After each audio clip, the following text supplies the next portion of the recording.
Halo Sobat Kominfo, selamat datang di podcast Kepoin Yuk! Yuk! Punyanya Dinkominfo. Bersama saya Novita di sini sebagai host. Teman-teman, di episode kita hari ini kita akan membahas tentang tanggap bencana, di mana akhir-akhir ini dari awal tahun ini keadaan Kabupaten Temanggung itu cuacanya cukup tidak menentu, kadang bisa panas, lalu disertai angin atau hujan gerimis, lalu lebat dan mengakibatkan banjir. Nah, bagaimana sih kita sebagai warga Temanggung bisa menyikapi kondisi cuaca atau alam yang sedang terjadi saat ini? Nah, untuk itu sudah hadir bersama kita di studio ini. Beliau adalah Kasih Rehabilitasi dan Rekonstruksi Pelaksana Badan Penanggulangan Bencana Daerah Kabupaten Temanggung. Ada Ibu Yuli Krisna Ariyanti ST. Selamat datang Ibu Yuli. Bagaimana kabarnya hari ini? Alhamdulillah baik Mbak Novita, apa kabar? Alhamdulillah baik. Secerah seragamnya seger ya Bu berarti hari ini. Iya betul, penuh harapan. Penuh harapan. Oranye, ya. Betul sekali. Ibu, sebelum kita banyak pertanyaan, banyak yang ingin kita kepo. Ini di meja ini kayak ada sesuatu yang berbeda dari episode sebelumnya. Ada dua unyil-unyil di depan ini. Apa sih ini Bu? Ini boneka maskot dari BNPB, namanya Suna dan Suni. Ini adalah boneka tangan Mbak sebenarnya. Boneka tangan ini digunakan untuk trauma healing untuk anak-anak di lokasi pengungsian supaya mereka bisa melupakan dampak dari kejadian bencana yang mereka alami, begitu. Maskotnya BPBD gitu ya. Iya. Betul. Berarti seluruh Indonesia sama nih ya. Sama. Ya. Oke, Ibu. Bagaimana sih situasi kondisi Kabupaten Temanggung terkait kondusivitas kebencanaan? Masihkah kondisi Kabupaten Temanggung ini kondusif? Alhamdulillah sejauh ini kondusif Mbak. Walaupun memang akhir-akhir ini intensitasnya naik ya. Iya betul. Untuk terutamanya kejadian longsor dan cuaca ekstrim seperti angin puting beliung itu memang meningkat. Tapi alhamdulillah karena adanya kerjasama dari semua pihak, semua bisa diatasi dengan baik. Untuk itu kami BPBD Kabupaten Temanggung sudah melakukan upaya-upaya kesiapsiagaan, misalnya dengan deteksi dini, kemudian meningkatkan kesiapsiagaan terhadap masyarakat, melakukan pelatihan, memberikan informasi kebencanaan kepada masyarakat. Hal itulah yang menjadi kunci keberhasilan kita dalam penanganan bencana, utamanya dalam penyelamatan korban jiwa dan meminimalisir resiko dampak bencana. Begitu Mbak. Terkait dengan kondisi cuaca saat ini, beberapa pemberitaan di media itu cukup menjadi hotline atau happening ya, terkait adanya tanah longsor di beberapa daerah atau adanya banjir bandang yang menimbulkan korban. Bagaimana tanggapan dari BPBD Kabupaten Temanggung? Oh iya Mbak, jadi di awal tahun 2025 ini BMKG sudah memberikan perkiraan cuaca. Terutama di Jawa Tengah itu ada 12 kabupaten kota yang diprediksi ada peningkatan di intensitas curah hujan, termasuk di Temanggung, sehingga kita memang harus meningkatkan kewaspadaan. Kaitannya dengan itu, kami seperti tadi saya sampaikan meningkatkan kewaspadaan dalam hal pencegahan, kemudian memberikan informasi kepada masyarakat, kemudian dalam hal penanganan bencana kita dalam penanganan darurat ini kita ada personil yang siaga 24 jam, kemudian kita juga merupakan pusat komando, artinya mengkoordinasikan semua lembaga yang terkait, baik itu lembaga pemerintah, lembaga non-pemerintah, masyarakat, TNI, Polri untuk melaksanakan penanganan darurat bencana. Penanganan darurat bencana itu misalnya saja yang terjadi di Temanggung, penyelamatan dan evakuasi korban, kemudian ada pembukaan akses jalan dan infrastruktur publik yang terdampak longsor, terdampak cuaca ekstrim gitu. Dan juga melakukan tindakan pengungsian kalau misalnya dibutuhkan, begitu Mbak. Kemudian selain itu kita dalam hal upaya pemulihan kami melakukan asesmen berapa jiwa yang terdampak, kondisinya seperti apa, kemudian apakah ada kerusakan baik itu di sektor permukiman, di sektor infrastruktur maupun yang lainnya. Kemudian kita akan menganalisa lebih lanjut untuk rencana pemulihan pasca bencana. Secara singkat seperti itu, Mbak. Jadi BPBD itu dengan instansi lain dan juga relawan-relawan sudah saling bersinergi ya untuk menghadapi situasi yang saat ini sedang terjadi di Kabupaten Temanggung ya. Betul. Memang tidak bisa hanya dilakukan oleh BPBD. Begitu, Mbak. Dan tadi ada relawan 24 jam? Ya, ini relawan 24 jam, kita ada sekitar 60 komunitas relawan. Selain itu dari internal BPBD kita ada tim reaksi cepat. Tim reaksi cepat ini ada 8 personil yang siaga 24 jam 7 hari. Waduh, gitu. Sangat siaga selalu ya, Bu. Iya, betul. Lalu untuk yang relawan tadi berarti tersebar di seluruh wilayah Kabupaten Temanggung ya? Iya. Berarti semua wilayah sudah ada relawan yang sudah siap ketika ada bencana itu ya? Iya, Mbak. Karena bencana itu kita nggak tahu, jadi pasti sudah harus waspada. Iya, itu yang harus kita jaga karena memang bencana itu tidak pernah ngasih kabar. Iya. Jadi memang datangnya tiba-tiba. Nah, kita harus selalu menjaga kesiapsiagaan. Gitu. Lalu kira-kira bencana apa saja sih yang bisa terjadi di Kabupaten Temanggung melihat cuaca di Kabupaten Temanggung masih belum menentu seperti ini?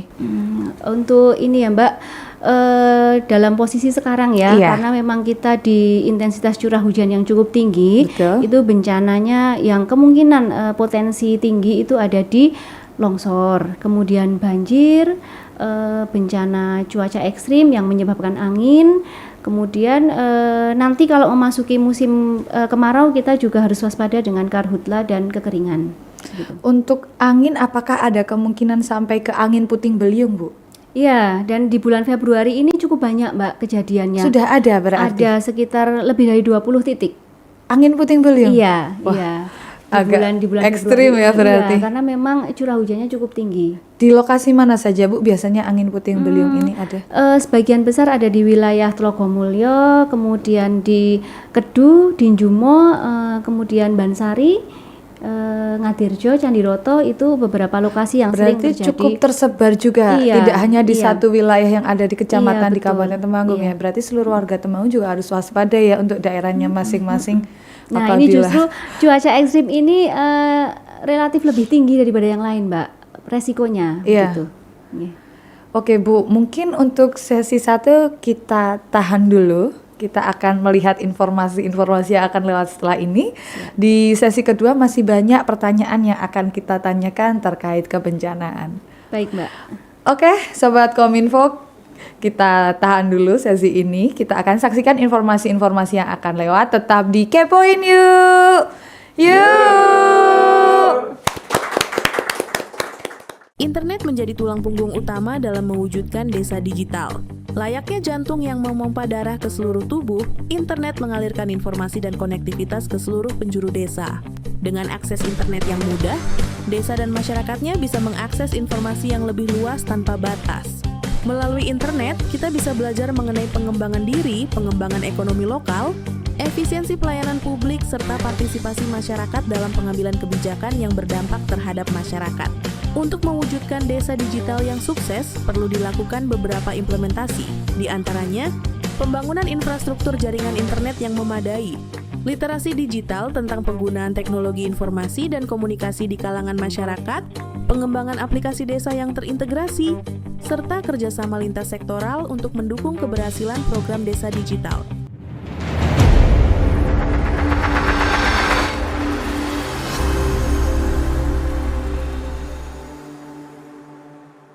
Halo Sobat Kominfo, kembali lagi di podcast Kepoin Yuk! Yuk! Punyanya Din Kominfo masih bersama saya, Novita, dan Ibu Yuli dari BPPD Kabupaten Temanggung. Bu Yuli, melanjutkan pertanyaan tadi yang sempat tertunda terkait dengan perubahan iklim yang sekarang ini masih menjadi isu-isu hangat sampai ke ranah internasional. Nah, bagaimana untuk Kabupaten Temanggung itu sendiri?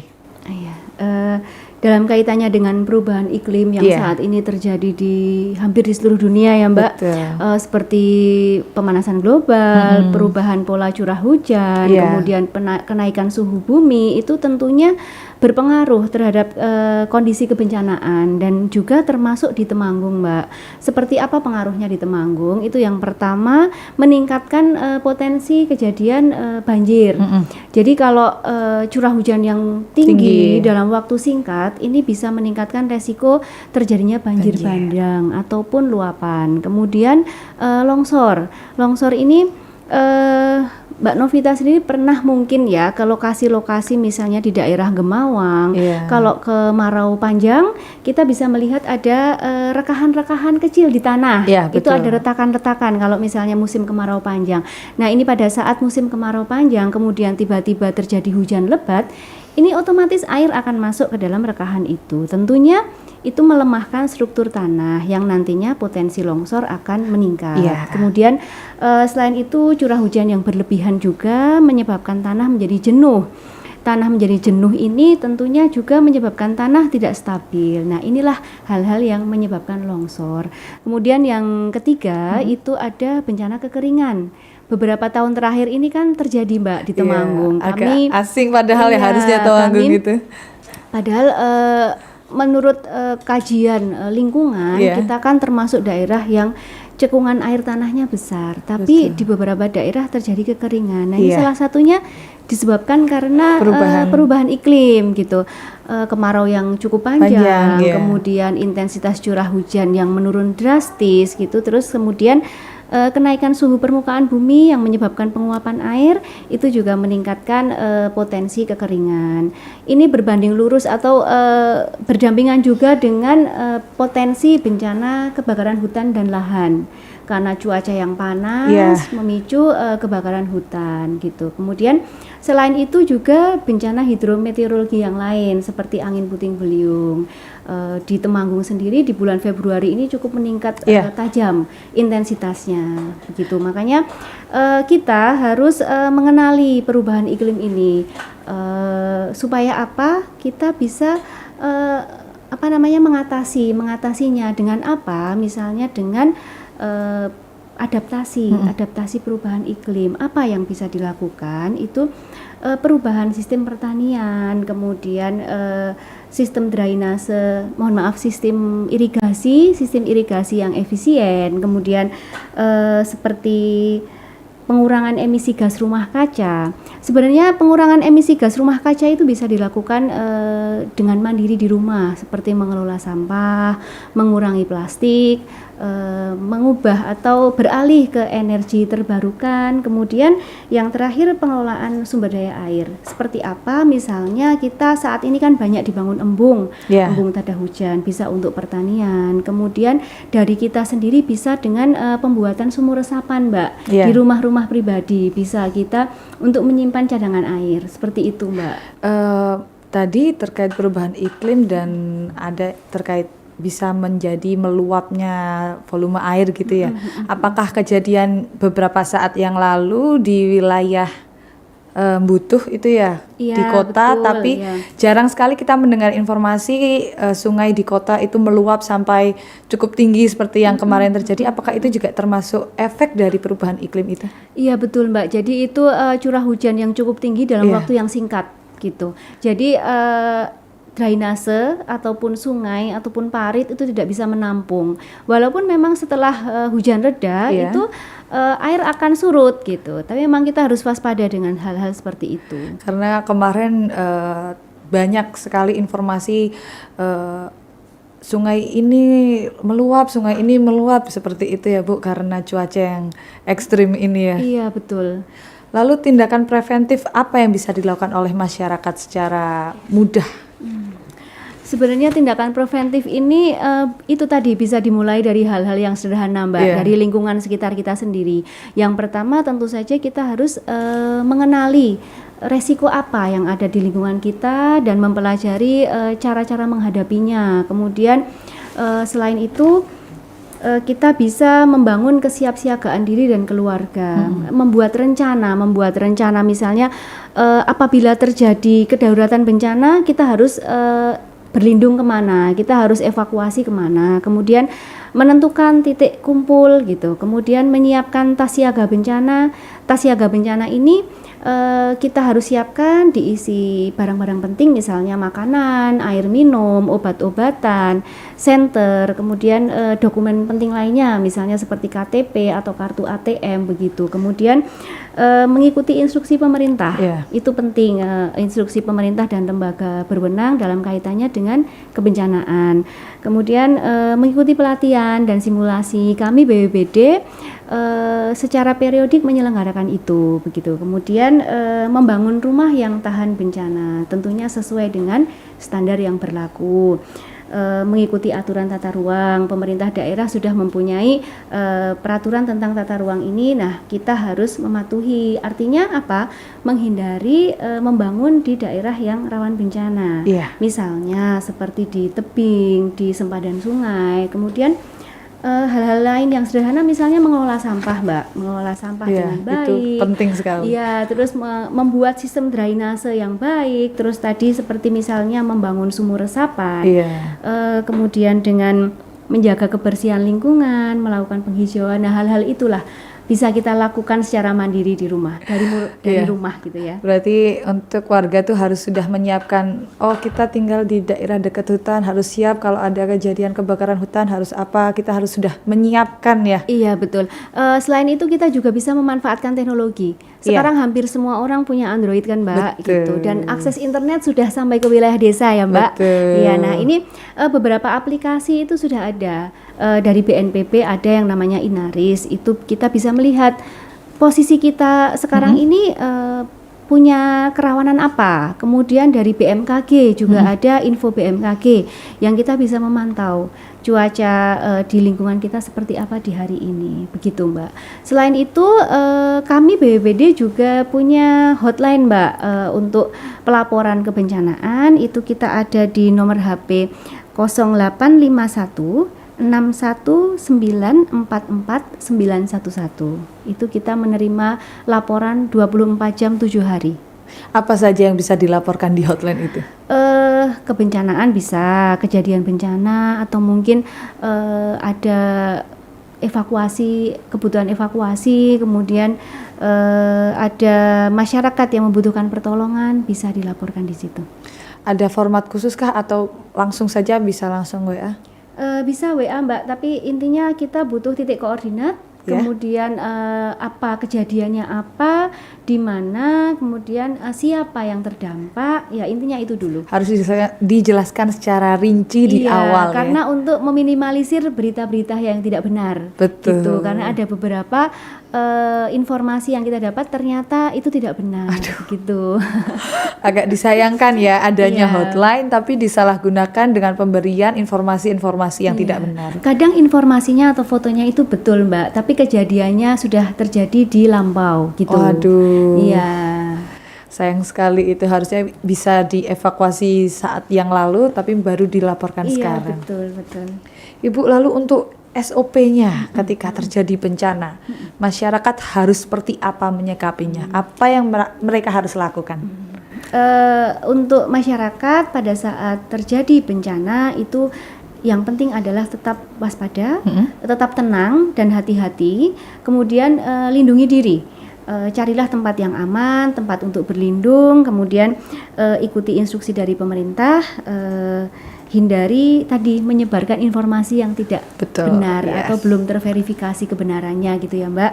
Kemudian evakuasi ke tempat yang aman jika sudah diperintahkan, dan sebisa mungkin jangan menyelamatkan barang, karena banyak kejadian masyarakat ini berusaha menyelamatkan barang tapi justru nyawanya yang tidak terselamatkan. Ini sangat disayangkan. Lebih sayang sama barang kayaknya. Iya. Nah, kalau setelah bencana itu tadi kan pada saat kejadian ya, Mbak. Ya, betul. Nah, setelah bencana dalam hal masyarakat misalnya mengungsi ke tempat yang lebih aman, itu untuk kembali ke rumah harus menunggu instruksi dari pihak berwenang ataupun lembaga. Jadi jangan buru-buru pulang. Iya, jadi kan harus dipastikan dulu sudah apakah aman betul-betul aman, karena bencana itu kejadian sekarang bisa ada potensi bencana susulan, Mbak. Betul. Kemudian selain itu periksa kerusakan rumah dan lingkungan sekitar, kemudian laporkan. Dan jika ada di lingkungan kita atau masyarakat di lingkungan kita membutuhkan bantuan, berilah bantuan. Kalau misalnya kita tidak mampu, dilaporkan ke pihak yang berwenang begitu. Tadi mungkin ada yang sedikit terlewat terkait kalau kita sudah melaporkan ke WhatsApp-nya BPBD Kabupaten Temanggung. Misal ada bencana, kita minta tolong untuk dievakuasi, apakah ada biayanya? Tentu saja tidak ada, Mbak. Tidak ada biaya ya? Iya, itu salah satu bagian dari pelayanan publik kami untuk masyarakat di Temanggung gitu. Jadi jangan khawatir buat masyarakat Temanggung, kalau membutuhkan bantuan dari BPBD langsung WA saja, karena tidak ada pungutan di dalamnya. Tidak ada sama sekali. Iya. Lalu bagaimana resiko mitigasi kebencanaan? Mitigasi resiko kebencanaan. Mitigasi resiko kebencanaan ya. Mitigasi resiko kebencanaan itu ada beberapa. Yang pertama misalnya dengan mitigasi struktural. Mitigasi struktural ini dengan membangun infrastruktur yang tahan terhadap bencana. Membangun bangunan tadi yang sesuai standar teknis, yang tahan terhadap bencana, kemudian membangun pengaman bencana, misalnya tanggul, embung, waduk itu termasuk di situ, kemudian membangun sesuai dengan tata ruang. Kemudian kalau mitigasi non struktural ini dengan mengembangkan pelatihan dan simulasi, Mbak, pendidikan dan pelatihan, kemudian dengan sistem peringatan dini. Kami di BPBD sudah mengembangkan sistem peringatan dini. Dalam hal ini terbatas masih di gerakan tanah dan curah hujan gitu. Tapi itu cukup membantu masyarakat untuk tahu potensi awal terjadinya bencana. Kemudian ada penetapan peraturan dan kebijakan terkait dengan kebencanaan, kemudian ada pengelolaan lingkungan, dan yang ketiga mitigasi berbasis masyarakat. Nah, di BPBD ini mengembangkan program Destana, Mbak.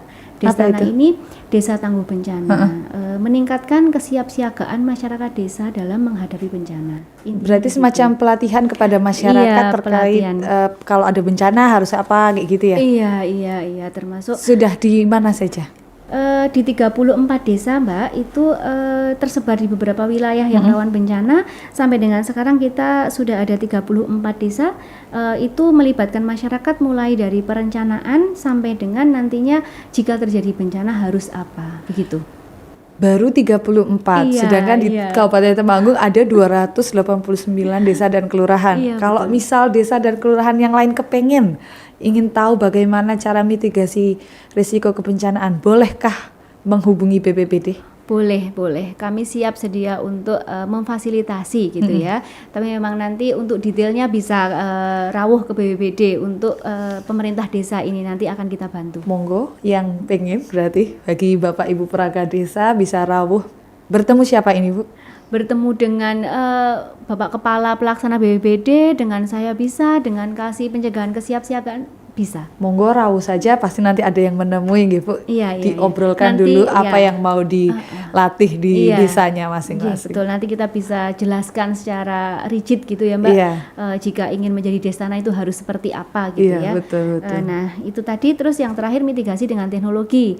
Nah, seperti tadi kita memanfaatkan teknologi saat ini dengan aplikasi tadi, kemudian sekarang juga banyak dikembangkan rekayasa teknologi untuk pembangunan infrastruktur yang tahan terhadap bencana seperti itu ya. Tapi memang biayanya masih cukup mahal gitu. Oke, terakhir Bu, harapan atau himbauan untuk masyarakat terkait mitigasi resiko kebencanaan. Untuk arahan dan himbauan kami, yang pertama pada saat terjadi bencana kita harus tetap tenang dan waspada, tidak boleh panik dan lindungilah diri, kemudian membangun komunitas yang tangguh dalam menghadapi bencana dan meningkatkan kerjasama antara masyarakat, pemerintah dan lembaga terkait, dan kita harus tetap waspada, menjaga kesiapsiagaan terhadap bencana, karena itu tadi bencana bisa datang kapan saja dan di mana saja. Jadi memang kesiapsiagaan ini harus selalu kita jaga. Gitu, Mbak. Terima kasih Ibu Yuli, informasi hari ini sangat-sangatlah padat Banyak informasi yang sudah disampaikan bagaimana cara kita untuk menghadapi resiko-resiko kebencanaan yang bisa terjadi kapanpun, dimanapun ya Bu. Terima kasih sudah mau hadir di podcast kita, di studio kita. Semoga tidak bosan, semoga bisa rawuh lagi. Amin, amin. Sama-sama Mbak Novita, terima kasih. Mungkin melalui media ini kami juga dibantu untuk menyampaikan informasi kepada masyarakat begitu. Semoga Temanggung selalu aman. Iya, amin amin. Oke, sobat Kepoin Yuk, tidak terasa kita sudah berada di penghujung episode kita hari ini. Jangan lupa saksikan episode-episode kita selanjutnya. Terima kasih Ibu Yuli, sampai jumpa. Tetap di Kepoin Yuk. Yuk.